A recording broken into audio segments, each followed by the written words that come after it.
The alarm rang at 4:45 a.m. Rohan groaned and buried his face in the pillow. Then he remembered. Fishing day.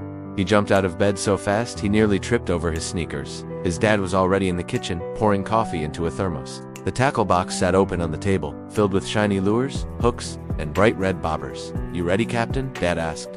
Rohan grinned. "Ready?" The drive to Silver Lake was quiet and sleepy. The sky slowly changed from dark blue to soft pink. Birds began calling from treetops as they parked near the small dock. Mist floated over the water like a secret waiting to be discovered. Rohan breathed in deeply. The air smelled fresh like trees and water and adventure. They pushed their small wooden boat into the lake and climbed in carefully. The water rippled gently as Dad rowed toward the middle. Rohan had practiced casting in the backyard for weeks. Today was the real test. "Remember," Dad said, "smooth motion.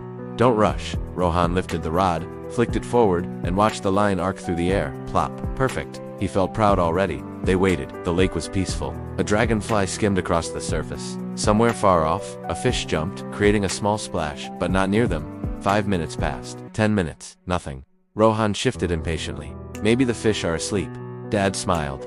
"Fish don't sleep like we do, but they do make us practice patience." Rohan sighed but kept watching his bobber carefully. Without warning, the bobber jerked, then dipped halfway underwater. Rohan froze. "Dad, wait," Dad whispered. The bobber sank completely. "Now." Rohan pulled back hard. The rod bent dramatically. Something strong pulled the other way. His heart pounded loudly in his chest. "It's huge," he shouted. The fish darted left. Rohan nearly lost his balance. Dad steadied the boat. "Keep your grip. Let it fight." The line buzzed as it stretched tight. Water splashed wildly near the boat. For a moment, Rohan imagined a giant silver fish, the biggest in the lake, pulling with all its strength.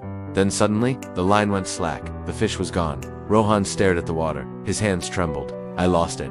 Dad placed a hand on his shoulder. "That happens. The big ones teach us lessons." Rohan tried to hide his disappointment, but his chest felt heavy. They baited the hook again.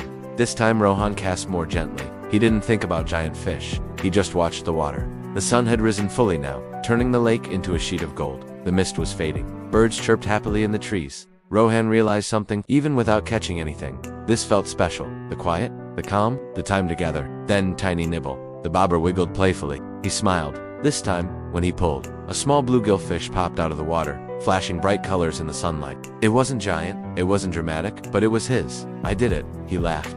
Dad cheered as if it were the biggest fish in the world. They carefully removed the hook and lowered the fish back into the lake. It flicked its tail and disappeared. Just as they were about to head back, dark clouds rolled in. A sudden breeze brushed across the water. "Storm's coming," Dad said. Thunder rumbled in the distance. They began rowing quickly toward the dock. The wind grew stronger, creating small waves that rocked the boat. Rohan felt nervous, but also excited. This was turning into a real adventure. Rain began to fall in light drops. They reached the dock just as the storm broke fully overhead. Laughing, they pulled the boat up and ran to the car, soaked but smiling.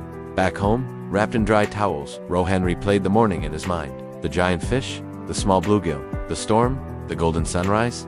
"Dad," he asked. "Yes. Next time, we'll catch the big one."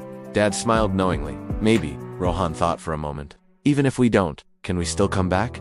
Dad nodded. "Of course, because sometimes the biggest catch isn't the fish at the end of the line. It's the memory you carry home." And that day Rohan caught something far greater than a trophy fish. He caught adventure, he caught courage, he caught time with someone who mattered, and that was more than enough.